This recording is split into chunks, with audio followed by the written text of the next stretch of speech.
कल सुबह जब अलार्म बजेगा, क्या तुम उठोगे, या फिर वही होगा जो हर दिन होता है? आंख खुलेगी, शरीर उठेगा, दिमाग बंद रहेगा। एक और दिन, वही काम, वही लोग, वही थकान, वही खालीपन। सच बोलो, क्या तुम्हारे भीतर कोई वजह है जो तुम्हें बिस्तर से खींचकर नहीं बल्कि आग की तरह बाहर फेंक दे? अगर जवाब नहीं है तो यही तुम्हारी सबसे बड़ी समस्या है। थकान तुम्हारी असली समस्या नहीं है, काम तुम्हारी असली समस्या नहीं है, समय की कमी भी असली समस्या नहीं है। असली समस्या है दिशा का अभाव, असली समस्या है उद्देश्य का अभाव, असली समस्या है तुम जी नहीं रहे, तुम बस चल रहे हो। दुनिया में करोड़ों लोग सांस ले रहे हैं, लेकिन सच में जीवित बहुत कम है। बहुत लोग सुबह उठते हैं, काम पर जाते हैं, पैसे कमाते हैं, वापस आते हैं, स्क्रीन देखते हैं, सो जाते हैं और इसे जीवन समझ लेते हैं। ये जीवन नहीं है, ये दोहराव है, ये प्रोग्रामिंग है, ये बिना चेतना का चक्र है। और सबसे खतरनाक बात क्या है? ज्यादातर लोग कभी रुककर ये पूछते भी नहीं कि मैं ये सब क्यों कर रहा हूँ। वे बस करते रहते हैं, क्योंकि सब कर रहे हैं, क्योंकि समाज ने कहा, क्योंकि परिवार ने तय किया, क्योंकि डर ने अनुमति नहीं दी। और फिर एक दिन उम्र 35, उम्र 40, उम्र 50 और अचानक भीतर से आवाज आती है, मैंने अपनी पूरी जिंदगी किसके लिए जी? यही वो सवाल है जिससे लोग डरते हैं, क्योंकि ये सवाल तुम्हें तोड़ देता है। ये तुम्हारी डिग्री नहीं पूछता, ये तुम्हारी सैलरी नहीं पूछता, ये तुम्हारी इमेज नहीं पूछता। ये सिर्फ पूछता है, क्या तुम वो जीवन जी रहे हो जिसके लिए तुम बने थे? अगर जवाब नहीं है तो तुम्हारे भीतर जो बेचैनी है वही सच है। तुम्हारा खालीपन बीमारी नहीं है, वो संकेत है। तुम्हारी बेचैनी कमजोरी नहीं है, वो चेतावनी है। तुम्हारा असंतोष नेगेटिविटी नहीं है, वो तुम्हारी आत्मा का विद्रोह है। तुम्हारे भीतर कुछ है जो इस औसत, सुस्त, उधार के जीवन को स्वीकार नहीं कर रहा, और वही तुम्हारी सबसे बड़ी शक्ति है। समझो, इंसान सिर्फ खाने, कमाने, सोने और मरने के लिए नहीं बना। इंसान बना है निर्माण के लिए, योगदान के लिए, अर्थ के लिए, प्रभाव के लिए। तुम सिर्फ जीवित रहने के लिए पैदा नहीं हुए। तुम्हें कुछ बनाना था, कुछ बदलना था, कुछ कहना था, कुछ देना था। तुम्हारे भीतर एक काम है जो सिर्फ तुम कर सकते हो, और जब तक तुम उसे नहीं छूते तब तक तुम्हारे भीतर शांति नहीं आएगी। यही कारण है कि कुछ लोग सब कुछ होने के बाद भी खाली हैं। पैसा है, घर है, फोन है, गाड़ी है, लोगों की नजर में सेटल है, फिर भी रात को अकेले होते ही भीतर से आवाज आती है, बस इतना ही। हाँ, क्योंकि उपलब्धि और उद्देश्य अलग चीजें हैं। उपलब्धि बाहर बनती है, उद्देश्य भीतर बनता है। उपलब्धि से ताली मिलती है, उद्देश्य से शांति मिलती है। उपलब्धि से लोग प्रभावित होते हैं, उद्देश्य से तुम जीवित होते हो। यही फर्क है। दुनिया ने तुम्हें सफलता सिखाई, लेकिन अर्थ नहीं सिखाया। दुनिया ने तुम्हें कमाना सिखाया, लेकिन क्यों कमाना है ये नहीं सिखाया। दुनिया ने तुम्हें तुलना सिखाई, लेकिन पहचान नहीं सिखाई। और यही कारण है कि आज इतने लोग बाहर से सफल और भीतर से टूटे हुए हैं। समस्या ये नहीं कि लोग मेहनत नहीं कर रहे, समस्या ये है कि लोग गलत दिशा में मेहनत कर रहे हैं, सीढ़ी चढ़ रहे हैं लेकिन गलत दीवार पर। और जब ऊपर पहुंचते हैं तो पता चलता है पूरा जीवन गलत जगह लगाया। यही खालीपन है। जब तुम्हारी बाहरी जिंदगी तुम्हारी भीतरी सच्चाई से कट जाती है तो अंदर सड़न शुरू होती है। फिर चाहे तुम उसे तनाव कहो, थकान कहो, बर्नआउट कहो, ओवर थिंकिंग कहो, जड़ एक ही है, उद्देश्य का अभाव। जिस इंसान के पास वाई नहीं होता उसका हर हाव भारी हो जाता है। छोटा काम भी बोझ लगता है, छोटी समस्या भी बड़ी लगती है, छोटी हार भी तोड़ देती है। लेकिन जिस इंसान के पास वाई होता है वो दर्द भी झेल लेता है, अस्वीकृति भी झेल लेता है, अकेलापन भी झेल लेता है, संघर्ष भी झेल लेता है, क्योंकि उसे पता है वो क्यों चल रहा है। यही अंतर है। उद्देश्य दर्द नहीं हटाता, उद्देश्य दर्द को अर्थ देता है, और जिस दर्द का अर्थ हो उसे सहना आसान हो जाता है। इसलिए आज सबसे जरूरी सवाल ये नहीं है कि तुम कितना कमा रहे हो, ये भी नहीं कि लोग तुम्हारे बारे में क्या सोचते हैं। सबसे जरूरी सवाल सिर्फ एक है, तुम किस कारण जी रहे हो, किस कारण उठते हो, किस कारण लड़ते हो, किस कारण सहते हो, किस कारण टिके हो। अगर तुम्हारे पास इस सवाल का जवाब नहीं है तो आज से पहले तुम बस अस्तित्व में थे। आज से तुम्हें जीना शुरू करना होगा, और ये यात्रा बाहर नहीं मिलेगी, न नौकरी में, न स्टेटस में, न अप्रूवल में, न अपलॉज में। ये यात्रा भीतर जाएगी। तुम्हें अपनी शर्तें तोड़नी होगी, अपनी नकली पहचान तोड़नी होगी, दूसरों की आवाज बंद करनी होगी और पहली बार अपनी आवाज सुननी होगी। क्योंकि तुम्हारा उद्देश्य बनाया नहीं जाता, उसे खोजा नहीं जाता, उसे उजागर किया जाता है। वो पहले से तुम्हारे भीतर है, डर के नीचे, शोर के नीचे, समाज के नीचे, आदतों के नीचे। तुम्हें उसे खोदना है और ये काम आसान नहीं होगा, क्योंकि जो तुम खोजने जा रहे हो वो सिर्फ तुम्हारा उद्देश्य नहीं है, वो तुम्हारी असली पहचान है। और एक बार अगर तुमने उसे देख लिया तो फिर औसत जीवन में लौटना असंभव हो जाएगा। इसलिए तैयार हो जाओ, क्योंकि ये सिर्फ मोटिवेशन नहीं है, ये मानसिक पुनर्निर्माण है। ये सिर्फ इंस्पिरेशन नहीं है, ये पहचान की वापसी है। और अगर तुमने आज खुद से ईमानदारी की तो तुम्हारी पूरी दिशा बदल सकती है। कमेंट में लिखो, अब मैं बिना उद्देश्य नहीं जीऊंगा। अब असली समस्या सामने रखते हैं। ज्यादातर लोग अपना उद्देश्य इसलिए नहीं खोते क्योंकि उनके भीतर क्षमता नहीं होती। वे अपना उद्देश्य इसलिए खोते हैं क्योंकि उनका दिमाग चुपचाप कब्जे में ले लिया गया है। तुम्हारा जीवन अक्सर तुम्हारे निर्णयों से नहीं चल रहा। तुम्हारा जीवन उन अदृश्य शक्तियों से चल रहा है जिन्हें तुमने कभी पहचाना ही नहीं। तुम सोचते हो तुम चुन रहे हो, असल में तुम्हें चुना जा रहा है। तुम सोचते हो तुम निर्णय ले रहे हो, असल में तुम्हारे निर्णय पहले से प्रोग्राम किए जा चुके हैं। और जब तक तुम इस मानसिक कब्जे को नहीं पहचानोगे तब तक उद्देश्य की खोज शुरू भी नहीं होगी। सबसे पहला जाल है समाज। जन्म लेते ही तुम्हें सिखाया नहीं जाता, तुम्हें ढाला जाता है। पहले परिवार कहता है अच्छा बच्चा बनो, फिर स्कूल कहता है अच्छे नंबर लाओ, फिर समाज कहता है अच्छी नौकरी लो, फिर दुनिया कहती है अच्छा दिखो, अच्छा कमाओ, अच्छा दिखाओ। और इस पूरी प्रक्रिया में एक चीज लगातार मरती रहती है, तुम्हारी मूल पहचान। धीरे धीरे तुम ये भूल जाते हो कि तुम क्या चाहते थे। तुम सिर्फ ये याद रखते हो कि तुमसे क्या अपेक्षा की गई थी। यही समाज का जाल है। तुम्हें ऐसा जीवन बेच दिया जाता है जो बाहर से सम्मानित दिखता है लेकिन भीतर से खोखला होता है। तुमसे कहा जाता है डिग्री लो, स्थिर नौकरी लो, घर लो, शादी करो, सेटल हो जाओ। लेकिन किसी ने ये नहीं पूछा, क्या ये जीवन तुम्हारे स्वभाव के अनुकूल है? क्या ये तुम्हारी प्रकृति से मेल खाता है? क्या ये तुम्हारे भीतर की आग को जिंदा रखेगा? नहीं, क्योंकि समाज को तुम्हारी सच्चाई नहीं चाहिए। समाज को तुम्हारी आज्ञाकारिता चाहिए। समाज को ऐसे लोग चाहिए जो सवाल न करे, जो लाइन में चले, जो आदेश माने, जो वही चाहे जो सब चाहते हैं। क्योंकि जिस दिन तुमने खुद से पूछ लिया मैं वास्तव में क्या चाहता हूँ, उसी दिन समाज का नियंत्रण कमजोर पड़ने लगता है। यही कारण है कि इतने लोग बाहर से सफल और भीतर से टूटे हुए हैं। उन्होंने समाज का सपना पूरा किया, अपना नहीं। और जब तुम किसी और की परिभाषा के अनुसार सफल होते हो तो भीतर खालीपन ही मिलता है। दूसरा जाल है पैसा। ये सबसे चालाक जाल है। पैसा जरूरी है, लेकिन पैसा दिशा नहीं है। समस्या पैसे में नहीं है। समस्या तब शुरू होती है जब पैसा तुम्हारा मालिक बन जाता है। फिर तुम हर निर्णय ये पूछकर लेने लगते हो, इसमें कितना मिलेगा? और जिस दिन ये सवाल तुम्हारे हर निर्णय का केंद्र बन गया, उसी दिन तुम्हारा उद्देश्य पीछे चला गया। फिर तुम वो नहीं करते जो अर्थ देता है, तुम वो करते हो जो तत्काल लाभ देता है।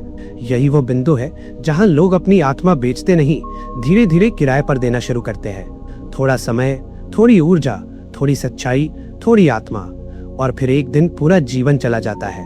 ध्यान से समझो, पैसा एक साधन है, उद्देश्य दिशा है। साधन को दिशा बना दोगे तो पूरी जिंदगी गोल गोल घूमते रहोगे।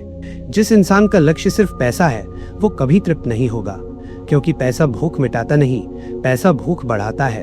1 लाख के बाद 10 लाख, 10 के बाद करोड़, फिर और। लेकिन भीतर वही सवाल, अब भी खाली क्यों हूँ? क्योंकि पैसा सुरक्षा दे सकता है, अर्थ नहीं। पैसा सुविधा दे सकता है, पहचान नहीं। पैसा आराम दे सकता है, उद्देश्य नहीं। तीसरा जाल है तुलना। ये आधुनिक युग का मानसिक जहर है। आज लोग अपना जीवन जी नहीं रहे, वे दूसरों का जीवन देखकर अपने जीवन का मूल्य तय कर रहे हैं। वो आगे निकल गया, वो शादी कर चुका, वो विदेश में है, उसका बिजनेस चल रहा है, उसकी बॉडी बेहतर है, उसका जीवन परफेक्ट दिखता है। और फिर तुम अपने आप को देखते हो और तुम्हें लगता है मैं पीछे हूँ। यहीं से आत्मसंदेह शुरू होता है। लेकिन तुलना की सबसे बड़ी समस्या ये नहीं है कि वो तुम्हें दुख देती है। सबसे बड़ी समस्या ये है कि वो तुम्हें तुम्हारी राह से हटाती है। तुम अपनी गति भूल जाते हो, अपनी प्रकृति भूल जाते हो, अपना खेल भूल जाते हो। एक मछली अगर पक्षी को देखकर खुद को असफल समझने लगे तो समस्या मछली में नहीं है, समस्या तुलना में है। तुम्हें उड़ना नहीं था, तुम्हें तैरना था। लेकिन तुलना तुम्हें तुम्हारे तत्व से काट देती है। और जिस दिन इंसान अपने तत्व से कट गया, उस दिन उसका आत्मविश्वास गिरना तय है। क्योंकि आत्मविश्वास उपलब्धि से नहीं बनता, आत्मविश्वास अलाइनमेंट से बनता है। जब तुम अपने स्वभाव के अनुरूप जीते हो तब शक्ति आती है। जब तुम उधार की दौड़ दौड़ते हो तब एंजाइटी आती है। चौथा जाल है पूर्णता। ये बुद्धिमान लोगों का सबसे खतरनाक जाल है। वे महसूस करते हैं कि उनके भीतर कुछ बड़ा है। उन्हें अंदाजा होता है कि उन्हें कुछ अलग करना चाहिए, लेकिन वे रुक जाते हैं। क्यों? क्योंकि वे क्लैरिटी चाहते हैं, पूरी सर्टेनिटी चाहते हैं, परफेक्ट प्लान चाहते हैं। वे कहते हैं जब सब क्लियर होगा तब शुरू करूंगा, जब पूरा रोड मैप दिखेगा तब कदम लूंगा, जब कॉन्फिडेंस आएगा तब एक्शन लूंगा। यही गलती है। स्पष्टता सोचने से नहीं आती, स्पष्टता चलने से आती है। तुम बैठकर उद्देश्य नहीं खोजोगे, तुम चलकर उद्देश्य उजागर करोगे। जो लोग हर चीज पहले समझना चाहते हैं वे अक्सर कुछ भी शुरू नहीं करते, और जो शुरू नहीं करते वे कभी नहीं जान पाते कि वे कौन बन सकते थे। याद रखो, एक्शन क्लैरिटी बनाता है, सोच सिर्फ संभावना बनाती है। तुम्हें पहले कदम का अधिकार है, पूरे रास्ते का नहीं। पांचवा और अंतिम जाल, डर। यही अंतिम प्रहरी है। डर पूछता है अगर असफल हो गए तो, अगर लोग हंसे तो, अगर गलत निकला तो, अगर तुम उतने अच्छे नहीं हुए तो। और यही वो जगह है जहां अधिकांश लोग रुक जाते हैं, क्योंकि डर बहुत कन्विंसिंग होता है। वो तुम्हें बचाने के रूप में आता है, लेकिन असल में वो तुम्हें कैद कर रहा होता है। डर कहता है सुरक्षित रहो, उद्देश्य कहता है सच्चे रहो। डर कहता है छिप जाओ, उद्देश्य कहता है सामने आओ। डर कहता है बाद में, उद्देश्य कहता है अभी। और यही निर्णय होता है, तुम सुविधा चुनोगे या सत्य। सुनो, साहस का मतलब डर का ना होना नहीं है। साहस का मतलब है डर मौजूद है, फिर भी निर्णय तुम्हारा है। हर वो इंसान जिसने अर्थपूर्ण जीवन जिया डरा था, लेकिन उसने डर को ड्राइवर सीट नहीं दी। यही अंतर है। डर रहेगा, सवाल ये है नियंत्रण किसके पास रहेगा, डर के पास या तुम्हारे पास। अब खुद से झूठ मत बोलो। तुम्हारी जिंदगी किस जाल में फंसी है? समाज, पैसा, तुलना, पूर्णता या डर? नाम लिखो, क्योंकि जिस जाल का नाम ले लिया जाता है उसकी शक्ति आधी हो जाती है। कमेंट में लिखो, मेरा सबसे बड़ा जाल अब खत्म, अब खुदाई शुरू होती है। उद्देश्य बाहर नहीं मिलता, उद्देश्य भीतर दबा होता है। तुम्हें नया इंसान नहीं बनना, तुम्हें वो हटाना है जो तुम्हारे ऊपर चढ़ा दिया गया है। तुम्हारा उद्देश्य बनाया नहीं जाएगा, वो निकाला जाएगा। और इसके लिए तुम्हें अपने अतीत में उतरना होगा। तुम्हारे बचपन में संकेत पड़े हैं, तुम्हारी स्वाभाविक रुचियों में संकेत पड़े हैं, तुम्हारी बेचैनी में संकेत पड़े हैं, तुम्हारे गुस्से में संकेत पड़े हैं, तुम्हारी ऊर्जा में संकेत पड़े हैं। तुम्हारी असली पहचान कभी गायब नहीं हुई, वो सिर्फ दब गई। अब उसे बाहर निकालना है। पहला काम, अपने अतीत की खुदाई। याद करो, जब तुम छोटे थे, जब दुनिया ने अभी तुम्हें पूरी तरह प्रोग्राम नहीं किया था, जब तुम अप्रूवल के लिए नहीं इंस्टिंक्ट के लिए जीते थे, तब तुम्हें क्या करना अच्छा लगता था? वो नहीं जो तुमसे करवाया गया, वो जो तुम खुद चुनते थे। क्या तुम चीजें बनाते थे? क्या तुम कहानियां गढ़ते थे? क्या तुम लोगों को लीड करते थे? क्या तुम सवाल पूछते थे? क्या तुम चीजें खोल कर समझते थे? क्या तुम किसी की मदद करते ही जीवित महसूस करते थे? बचपन मजाक नहीं था, वो ब्लूप्रिंट था। उस उम्र में तुम्हारा मन बिना मुखौटे के चलता था। वहीं तुम्हारी मूल दिशा छिपी है। फिर देखो, आज तुम किन चीजों पर बिना थके घंटों बात कर सकते हो। कौन सा विषय तुम्हें जगा देता है? किस टॉपिक पर तुम अचानक जीवित हो जाते हो? मनोविज्ञान, स्वास्थ्य, व्यापार, डिजाइन, नेतृत्व, आध्यात्म, शरीर, रणनीति, कहानी, सिस्टम। ध्यान दो, जिस चीज पर तुम्हारा मन बार बार लौटता है वो संयोग नहीं है, वो संकेत है। तुम जहां नेचुरली लौटते हो वही तुम्हारी ऊर्जा का स्रोत है। अब तीसरा प्रश्न, अपने जीवन के वे क्षण याद करो जब तुम सबसे अधिक जीवित महसूस कर रहे थे। सिर्फ खुश नहीं, जीवित। वो क्षण जब भीतर बिजली दौड़ी थी, जब समय गायब हो गया था, जब तुम पूरी तरह उपस्थित थे, जब तुम्हें लगा यही मैं हूं। वो कब था? क्या तुम सिखा रहे थे? क्या तुम बना रहे थे? क्या तुम बोल रहे थे? क्या तुम नेतृत्व कर रहे थे? क्या तुम समस्या सुलझा रहे थे? क्या तुम किसी को बदल रहे थे? तुम्हारे सबसे जीवित क्षण तुम्हारे उद्देश्य के सबसे साफ संकेत है। अब चौथा प्रश्न, दुनिया में क्या चीज तुम्हें भीतर से विचलित करती है? क्या देखकर तुम्हारे भीतर गुस्सा उठता है? अन्याय, झूठ, कमजोर शिक्षा, डर में जीते लोग, शोषण, अज्ञान, गरीबी, मानसिक गुलामी, टूटी हुई व्यवस्था। ध्यान से समझो, तुम्हारा गुस्सा सिर्फ प्रतिक्रिया नहीं है, वो दिशा है। जिस समस्या पर तुम्हारा खून खौलता है, अक्सर वही समस्या तुम्हें हल करनी है। कुछ लोग अन्याय देखकर जलते हैं, वे कानून बदलते हैं। कुछ लोग अज्ञान देखकर जलते हैं, वे शिक्षा बनाते हैं। कुछ लोग दर्द देखकर जलते हैं, वे हीलिंग बनते हैं। कुछ लोग मीडियोक्रिटी देखकर जलते हैं, वे स्टैंडर्ड्स उठाते हैं। तुम किस पर जलते हो? वही देखो।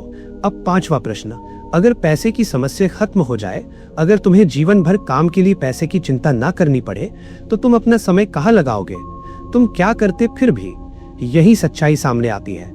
जब पैसा हटता है तो बहाने हटते हैं, और जो बचता है वही खिंचाव है। अब दूसरी परत, मूल्य। उद्देश्य बिना मूल्यों के टिकता नहीं। तुम बहुत कुछ कर सकते हो, लेकिन हर चीज तुम्हारे लिए नहीं बनी। क्यों? क्योंकि तुम्हारा नर्वस सिस्टम कुछ चीजों के साथ अलाइंड है, कुछ चीजों के साथ नहीं। यही वैल्यूज है। मूल्य वो सिद्धांत है जिनके बिना तुम बाहर से सफल होकर भी भीतर से टूट जाओगे। कुछ लोगों के लिए स्वतंत्रता सबसे ऊपर है, कुछ के लिए स्थिरता, कुछ के लिए सृजन, कुछ के लिए प्रभाव, कुछ के लिए सत्य, कुछ के लिए परिवार, कुछ के लिए विकास, कुछ के लिए शक्ति, कुछ के लिए सेवा। यही अधिकांश लोग गलती करते हैं। वे ऐसा जीवन बना लेते हैं जो सफल दिखता है, लेकिन उनके मूल स्वभाव के खिलाफ जाता है। फिर वे कंफ्यूज हो जाते हैं कि सब ठीक होते हुए भी भीतर गलत क्यों लग रहा है, क्योंकि अलाइनमेंट टूटा हुआ है। अगर तुम्हारी कोर वैल्यू स्वतंत्रता है और तुम रिजिड कंट्रोल में जी रहे हो, तुम टूटोगे। अगर तुम्हारी कोर वैल्यू इम्पैक्ट है और तुम मीनिंगलेस काम कर रहे हो, तुम सूखोगे। अगर तुम्हारी कोर वैल्यू क्रिएटिविटी है और तुम मैकेनिकल रेपिटेशन में फंसे हो, तुम भीतर से मरोगे। इसलिए अपने 5 मूल मूल्य लिखो, सिर्फ 5, ज्यादा नहीं, क्योंकि जब सब महत्वपूर्ण होता है तब कुछ भी महत्वपूर्ण नहीं होता। अब दूसरी परत, स्ट्रेंथ्स। यहाँ बहुत लोग अपनी पूरी जिंदगी गलत समझ लेते हैं। स्किल और स्ट्रेंथ एक चीज नहीं है। स्किल सीखी जाती है, स्ट्रेंथ जन्मजात होती है। स्किल अभ्यास से आती है, स्ट्रेंथ वायरिंग से आती है। तुम कोई स्किल सीख सकते हो, लेकिन हर स्किल तुम्हारी प्रकृति नहीं होती। तुम कुछ काम कर सकते हो, इसका मतलब ये नहीं कि तुम्हें वही करना चाहिए। स्ट्रेंथ वो है जो तुम्हारे लिए स्वाभाविक है और दूसरों के लिए कठिन। कुछ लोग नेचुरली बोलते हैं, कुछ नेचुरली समझते हैं, कुछ नेचुरली कनेक्ट करते हैं, कुछ नेचुरली ऑर्गेनाइज करते हैं, कुछ नेचुरली पैटर्न्स देखते हैं, कुछ नेचुरली लीड करते हैं, कुछ नेचुरली हील करते हैं। यही क्लूज है। लोग तुम्हारे पास किस लिए आते हैं? सलाह, स्पष्टता, रणनीति, शांति, निर्णय, सिस्टम, भावनात्मक सहारा। ध्यान दो, दुनिया अक्सर तुम्हारी स्ट्रेंथ पहले पहचान लेती है, तुम बाद में पहचानते हो। अब अपनी ऊर्जा ट्रैक करो। कौन सा काम तुम्हें थका देता है, कौन सा काम तुम्हें जगा देता है। यही सबसे सच्चा डेटा है। जो काम तुम्हारी ऊर्जा खींच ले वो शायद सर्वाइवल है, जो काम तुम्हारी ऊर्जा बढ़ा दे वो संकेत है। उद्देश्य हमेशा ऊर्जा के साथ जुड़ा होता है। जो काम तुम्हें भीतर से पावर देता है वही देखो। अब इन सब को जोड़ो, तुम्हारा अतीत, तुम्हारी जिज्ञासा, तुम्हारी ऊर्जा, तुम्हारा गुस्सा, तुम्हारे मूल्य, तुम्हारी स्ट्रेंथ्स, यही पैटर्न्स बनेंगे। और उद्देश्य कोई लाइटनिंग बोल्ट नहीं है, वो पैटर्न रिकॉग्निशन है। तुम्हारा काम है संकेत देखना, ईमानदारी से देखना, बिना डर देखना, क्योंकि सत्य हमेशा पहले से मौजूद होता है, सिर्फ स्वीकार नहीं किया गया होता। कमेंट में लिखो, मैं अब अपनी असली पहचान खोद रहा हूँ। अब सब कुछ जोड़ना है। तुमने संकेत देख लिए, अब दिशा बनानी है। उद्देश्य कोई भावुक विचार नहीं है, उद्देश्य एक संरचना है, एक सिस्टम, एक संरेखण। जब तुम्हारे भीतर की सच्चाई, तुम्हारी क्षमता, दुनिया की जरूरत और मूल्य का आदान प्रदान एक बिंदु पर मिलते हैं, वहीं उद्देश्य जन्म लेता है। यही वो केंद्र है जहां तुम्हारा काम अर्थ बनता है। 4 प्रश्न लिखो। तुम क्या करना प्रेम से कर सकते हो? तुम किस चीज में स्वाभाविक रूप से मजबूत हो? दुनिया को किस समस्या का समाधान चाहिए और किस समाधान के लिए लोग मूल्य देने को तैयार है? यही 4 दरवाजे हैं। पहला, प्रेम, जो तुम करना चाहते हो, भले कोई देखे या ना देखे। दूसरा, क्षमता, जो तुम दूसरों से बेहतर स्वाभाविक रूप से कर सकते हो। तीसरा, आवश्यकता, जहां दुनिया में दर्द है, कमी है, अराजकता है। चौथा, मूल्य, जहां तुम्हारा काम सिर्फ मीनिंगफुल नहीं, सस्टेनेबल भी बन सकता है। जब सिर्फ प्रेम होता है तो शौक बनता है, जब सिर्फ क्षमता होती है तो नौकरी बनती है, जब सिर्फ आवश्यकता होती है तो संघर्ष बनता है, जब सिर्फ पैसा होता है तो सौदा बनता है, लेकिन जब चारों मिलते हैं तो उद्देश्य बनता है। यहीं से क्लैरिटी क्रिस्टलाइज होती है। मान लो तुम्हें लोगों के दिमाग को समझना पसंद है, तुम नेचुरली पैटर्न्स पढ़ लेते हो। दुनिया एंजाइटी, कंफ्यूजन और मेंटल कियोस से भरी है और लोग क्लैरिटी के लिए भुगतान करते हैं। तो हाँ, उद्देश्य हो सकता है मानसिक क्लैरिटी के लिए सिस्टम्स बनाना। मान लो तुम्हें शरीर, अनुशासन और परफॉर्मेंस पसंद है, तुम नेचुरली लोगों को पुश कर सकते हो। दुनिया अनहेल्दी, डिस्ट्रैक्टेड और वीक है और लोग ट्रांसफॉर्मेशन के लिए भुगतान करते हैं। तुम्हारा उद्देश्य हो सकता है लोगों को डिसिप्लिन और फिजिकल पावर में ट्रांसफॉर्म करना। देख रहे हो, उद्देश्य फैंटेसी नहीं है, उद्देश्य पैटर्न है। अब अगला नियम समझो, सोचकर सर्टेनिटी नहीं मिलेगी, चलकर डेटा मिलेगा। इसलिए अगला चरण है प्रयोग। यहीं अधिकांश लोग रुक जाते हैं। वे क्लैरिटी चाहते हैं लेकिन मूवमेंट नहीं, वे सर्टेनिटी चाहते हैं लेकिन एक्सपोजर नहीं, वे आंसर चाहते हैं लेकिन एक्सपीरियंस नहीं। यही कारण है कि वे वर्षों तक सोचते रहते हैं और वहीं खड़े रहते हैं। उद्देश्य एक ही दिन में नहीं खुलता, उद्देश्य प्रयोग में खुलता है। तुम्हें कमिटमेंट से पहले कांटेक्ट चाहिए। पहले छुओ, फिर समझो, फिर तय करो। 3 से 5 दिशाएं चुनो, एक नहीं 3 से 5। फिर हर दिशा को छुओ, सीखो, करो, लिखो, बनाओ, सिखाओ, किसी के साथ काम करो, छोटा प्रोजेक्ट लो, वॉलंटियर करो, माइक्रो एक्सपेरिमेंट चलाओ। तुम मैरिज नहीं कर रहे, तुम डेटा कलेक्ट कर रहे हो। यही मैच्योर अप्रोच है। जो रेजोनेट करेगा वो बार बार लौटेगा, जो फॉल्स होगा वो एक्सपोजर में टूट जाएगा। यही चाहिए। जल्दी इल्यूजन टूटना वरदान है। कुछ चीजें तुम्हें अच्छी लगेंगी लेकिन सस्टेन नहीं होंगी, कुछ चीजें कठिन लगेंगी लेकिन तुम्हें जिंदा करेंगी। यही फर्क समझना है। हर एक्साइटिंग चीज पर्पस नहीं होती, हर डिफिकल्ट चीज गलत नहीं होती। इसलिए इमोशन से नहीं, पैटर्न से देखो। किस काम में टाइम गायब होता है, किस काम के बाद एनर्जी बढ़ती है, किस पेन को तुम विलिंगली सह लेते हो, किस स्ट्रगल में भी मीनिंग बचा रहता है। यही संकेत है। अब जब दिशा साफ होने लगे तो उसे शब्द दो। जिस चीज को नाम नहीं दिया जाता वो दिशा नहीं बनती।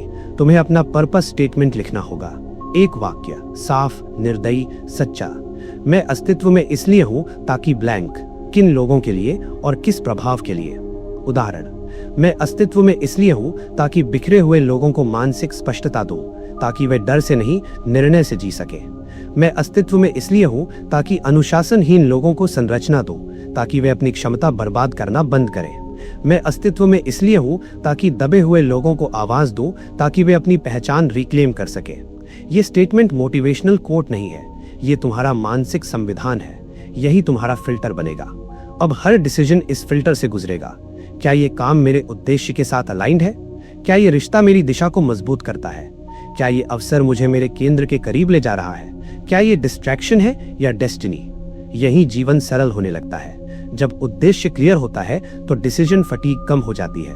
फिर हर चीज अट्रैक्टिव नहीं लगती, फिर हर रास्ता तुम्हारा नहीं लगता, फिर हर अपॉर्चुनिटी जरूरी नहीं लगती, क्योंकि अब तुम्हारे पास कंपस है। अब अंतिम चीज, उद्देश्य क्लैरिटी से नहीं टिकता, उद्देश्य इकोसिस्टम से टिकता है। तुम्हें ऐसा जीवन बनाना होगा जो तुम्हारे उद्देश्य को सपोर्ट करे। तुम्हारी आदतें अलाइंड होनी चाहिए, तुम्हारा शरीर अलाइंड होना चाहिए, तुम्हारा एनवायरनमेंट अलाइंड होना चाहिए, तुम्हारे लोग अलाइंड होने चाहिए, तुम्हारा कैलेंडर अलाइंड होना चाहिए। वरना तुम उद्देश्य समझ जाओगे लेकिन सस्टेन नहीं कर पाओगे। अगर तुम्हारा उद्देश्य स्ट्रेंथ मांगता है तो तुम्हारा शरीर कमजोर नहीं रह सकता। अगर तुम्हारा उद्देश्य क्लैरिटी मांगता है तो तुम्हारा माइंड डिस्ट्रैक्टेड नहीं रह सकता। अगर तुम्हारा उद्देश्य लीडरशिप मांगता है तो तुम्हारी आदतें अनस्टेबल नहीं रह सकती। इसलिए उद्देश्य सिर्फ खोजा नहीं जाता, उसे सस्टेन भी किया जाता है। तुम्हारा शेड्यूल या तो तुम्हारे पर्पस को फीड कर रहा है या उसे स्टार्व कर रहा है। कोई न्यूट्रल नहीं है। और अब अंतिम सत्य सुनो, संदेह आएगा, लोग रोकेंगे, रिजल्ट्स देर से आएंगे, बीच का फेज मेसी होगा, कई दिन ऐसे होंगे जब कुछ साफ नहीं लगेगा। यही परीक्षा है। उद्देश्य उन्हीं को मिलता है जो अनसर्टेनिटी में भी चलते रहते हैं। बांस 5 साल तक जमीन के नीचे बढ़ता है, ऊपर कुछ नहीं दिखता, फिर अचानक वो ऊंचा उठता है। लोग ग्रोथ वही देखते हैं जो सरफेस पर आती है, जड़ें कोई नहीं देखता। तुम्हारा काम जड़ें बनाना है, धीरे, गहराई से, ईमानदारी से। एक दिन एक्सप्लोजन दिखेगा, लेकिन अभी निर्माण करो। आज निर्णय लो, मैं अब बिखरा हुआ नहीं जीऊंगा, मैं अब बोरोड लाइफ नहीं जीऊंगा, मैं अब डर के हिसाब से नहीं जीऊंगा, मैं अब अपनी संरचना बनाऊंगा, मैं अब अपने उद्देश्य के अनुसार जीऊंगा। चैनल को सब्सक्राइब करो, वीडियो को लाइक करो। मैं अब अपने जीवन को उद्देश्य, अनुशासन और पहचान के साथ गढ़ूंगा।